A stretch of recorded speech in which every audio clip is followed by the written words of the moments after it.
रोजगार हैं।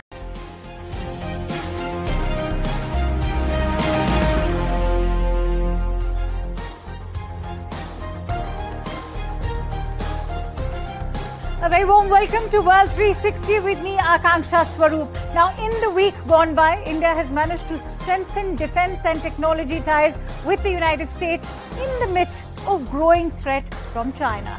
This, as the Secretary of State Antony Blinken has cancelled his upcoming Beijing visit, and Pakistan is left at the mercy of the International Monetary Fund. We'll deep dive into all of that, but first up are the headlines.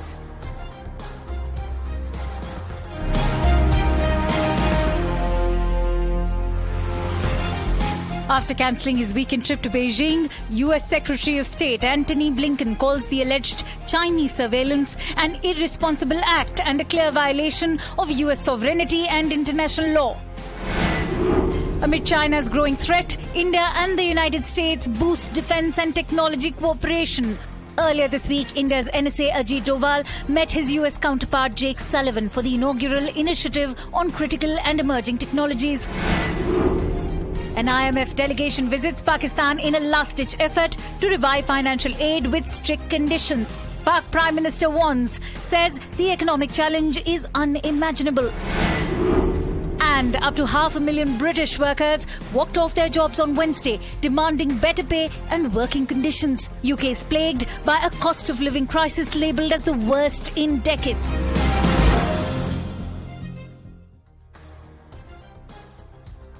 In what's being perceived as a new frontier for cooperation, India and the United States have decided to deepen cooperation across several fields. This includes defense, artificial intelligence, quantum technologies, high-performance computing, jet engines, semiconductor supply chain, human space flight, commercial space launches, and even telecom, including 6G. India's National Security Advisor Ajit Doval held a meeting with his US counterpart Jake Sullivan and Secretary of State Antony Blinken in Washington, D.C. earlier this week. Washington's series of initiatives with New Delhi is an effort designed to counter China in the Indo-Pacific and possibly wean New Delhi off its reliance on Russia for weapons. The initiative on critical and emerging technologies marks the latest move by US President Joe Biden to work more closely with Indian partners and allies. It follows an agreement between the US President and Indian Prime Minister Narendra Modi when they met in Tokyo during the Quad meet in May last year. India's deepening alliance with the United States has now drawn sharp criticism from China. No surprises there. Beijing believes New Delhi is willing to ramp up its ties with the US only to advance in technology and attract more funding to replace its position in the global industrial and supply chains. The Chinese state mouthpiece, Global Times, has quoted a political commentator, Liu Zhongye of Shanghai Institute, saying, and I quote, "As for Washington, to rope in India, on the one hand, it has to cater to what the country wants. On the other, it can promote an agenda that puts India as part of quote-unquote friendshoring, and then India can become a supply chain alternative to China." Now, the question we ask is, why shouldn't India become a supply chain alternative in Asia? Now, a Chinese official even told Global Times, saying that the US wants to kill two birds with one stone by luring India to join in its initiative to contain China's tech rise. And the dragon continued to spit fire. China has reacted to India's defense budget. A Global Times commentator, Hugh Shijin, took to Twitter to declare that India's ultimate goal will not be to compete with China on the border. He further accuses that India's ambition is to completely control the Indian Ocean and turn it into India's inland sea. Clearly, China is threatened by India. And it's not just India. The United States is teaming up to counter China in the Indo-Pacific. In the latest, Washington has secured access to 4 additional military bases in the Philippines. This is a key bit of real estate. Why so? Because it would offer a front seat to monitor the Chinese in the South China Sea and around Taiwan. With the deal, Washington has now stitched the gap in the arc of US alliances stretching from South Korea and Japan in the north to Australia in the south. The missing link had been the Philippines, which borders two of the biggest potential flashpoints, namely Taiwan and the South China Sea. And with that, let's bring you another story that's been grabbing headlines. A suspected surveillance device that was spotted over the United States and Canada has, of course, been making international headlines. And just a day after the suspected Chinese surveillance balloon was spotted above the U.S. state of Montana, a second Chinese spy balloon was reportedly spotted flying over Latin America. The first was spotted flying close to one of the three nuclear missile silo fields at Malmstrom Air Force Base in Montana, and as per reports, it flew off the coast of Alaska and through Canada before entering the United States. Now, President Joe Biden, for now, is deciding against military options because of the risk to civilian life. The Pentagon suspected that the balloon had the ability to maneuver and refused to shoot it down. Spokesperson Pat Ryder refrained from specifying the balloon's exact location or give out any further details. Meanwhile, China first denied any involvement. Interestingly, it later released a statement claiming that an airship that is flying over the United States is for quote-unquote civilian, meteorological and other scientific purposes, and voiced regret that it strayed into US airspace. What's questionable is, was this a naive mistake being projected by Xi Jinping-led government? As a result, the US Secretary of State, and that is Antony Blinken, has postponed his upcoming visit to Beijing and has called it, quote-unquote, an irresponsible act. That the US-China ties are at an all-time low is, of course, no secret. Once we detected the balloon, the U.S. government acted immediately to protect against the collection of sensitive information. We concluded that conditions were not conducive for a constructive visit at this time. In my call today with Director Wang Yi, I made clear that the presence of this surveillance balloon in U.S. airspace is a clear violation of U.S. sovereignty and international law, that it's an irresponsible act, and that the PRC's decision to take this action on the eve of my planned visit is detrimental to the substantive discussions that we were prepared to have. American Aerospace Defense Command continues to monitor it closely. While we won't get into specifics in regards to the exact location, I can tell you that the balloon continues to move eastward and is currently over the center of the continental United States. Again, we currently assess that the balloon does not present a military or physical threat to people on the ground at this time, and we'll continue to monitor and review options. We do know that the balloon has violated U.S. airspace and international law, which is unacceptable. And so we've conveyed this directly to the PRC at multiple levels. It's either a provocation on the part of the Chinese, it's a mistake. One part of the government doesn't know what the other part of the government is doing, or it's just a standard operating procedure. They have done this before, but it's not common, and the surveillance balloon is believed to be loitering longer than previous surveillance balloons that the Chinese have sent over. The size of it is estimated about kind of 3 bus lengths, and it's up in the stratosphere, which is, above where commercial airlines travel. 中国是负责任的国家，一贯严格遵守国际法，无意侵犯任何主权国家的领土和领空。关于这个气球的问题，刚刚我已经讲了，我们正在了解核实情况，希望双方能够共同冷静谨慎处理。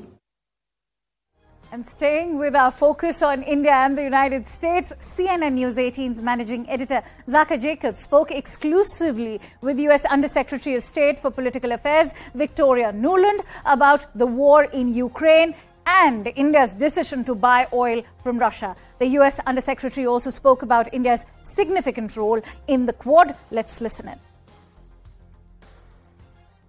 So I'm curious to know, in this context, what the U.S. position is vis-a-vis India's stand. India's not necessarily always taken the position that Western countries have taken on this conflict, and in particular about the import of Russian oil. Russia, which was selling less than 1% of India's energy needs before this war began, and now it's India's largest energy supplier. I'm curious to know, have you had those conversations with your Indian counterparts? So we've been having very rich conversations with India throughout this period, including before the war began, when we were worried about it. As you know better than I, India has historic dependencies that go back to the Soviet period, particularly in the security sphere. Almost all of India's weaponry comes from Russia and the Soviet Union. Now you see, not only is Russia not going to be in a position to resupply, but the weapons aren't working too well out there. So we've been having the conversation about diversifying away from that kind of dependency, doing more with the U.S. and with other friends in the defense sector.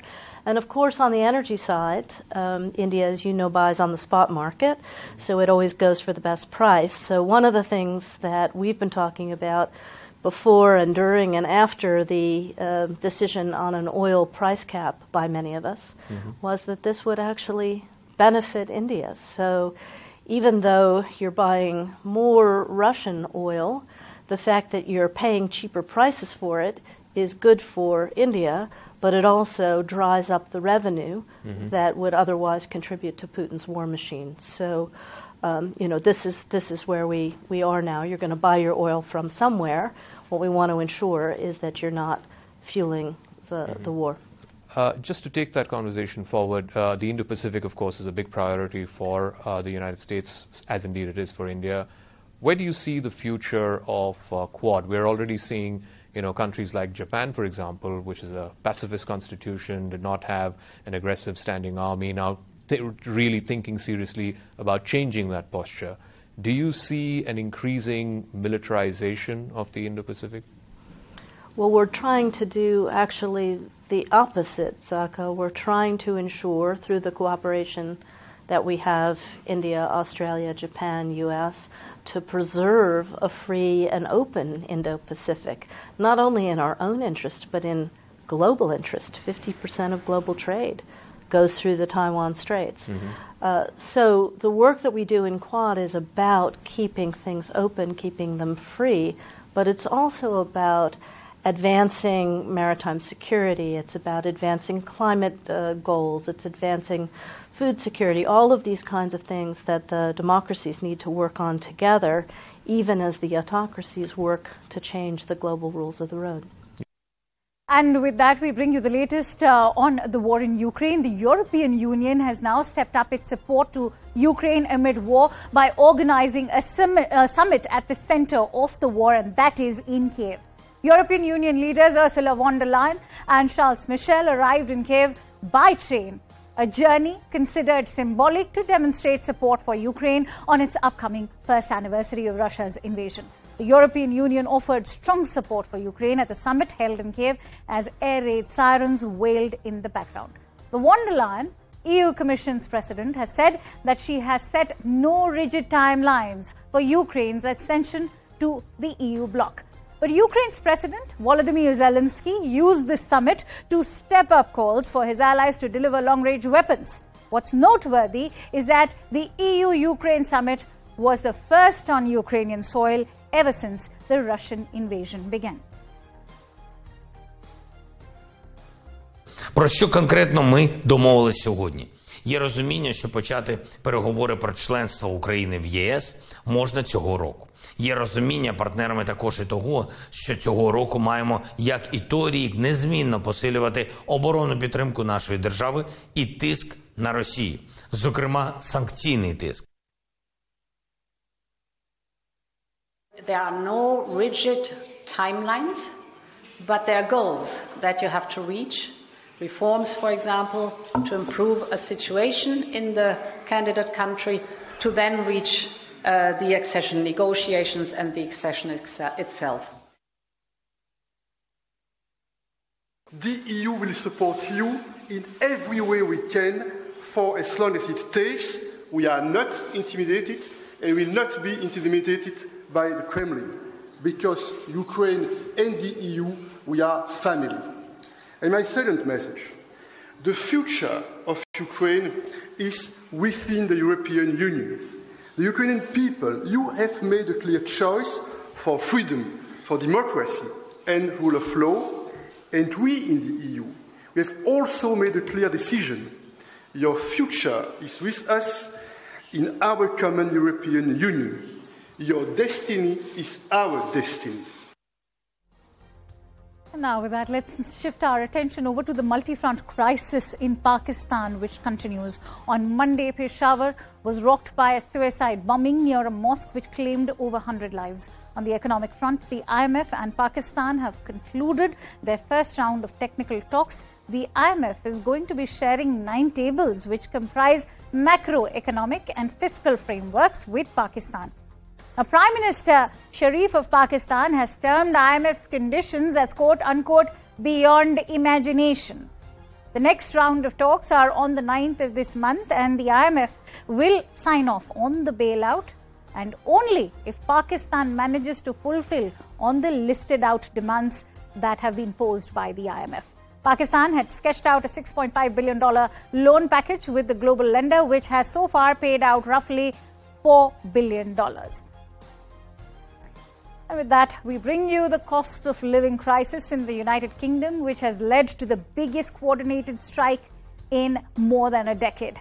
Teachers, nurses, truck drivers, and even ambulance workers are some of the groups who are taking part. The planned strike is set to continue well into the month of March. The cost of living has been increasing across the United Kingdom since early 2021.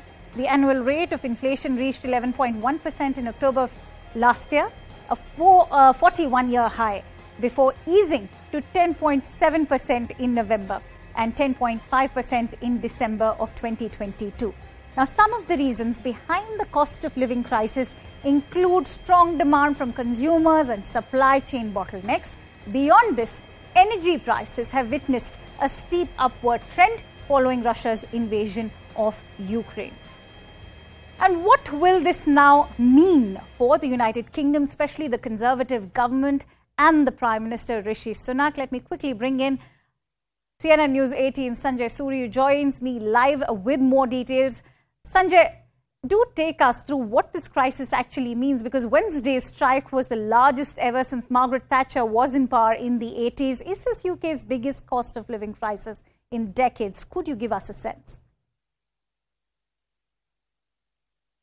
It's very likely your program will run out of time if we begin to list just who all are on strike in Britain, who has been, who plans to be again. Is just a very long list, too long for the government, of course, too long for people who are on it. And it's really just about everybody.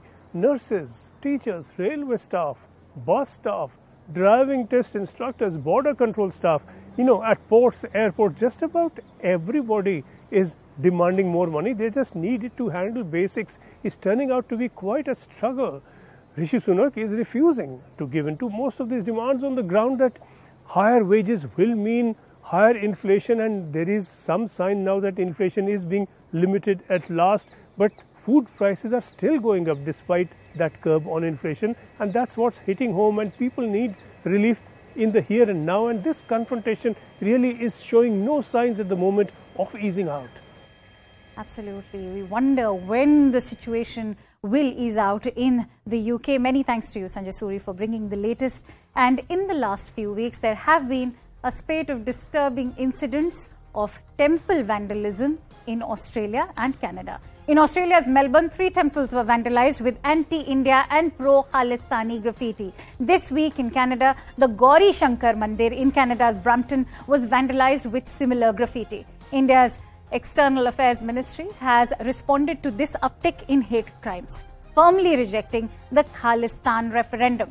The MEA also requested Australia to ensure the safety of the Indian community, also stating that Canada and Australia must check extremist activities. Let's listen in to what the External Affairs Ministry spokesperson has to say.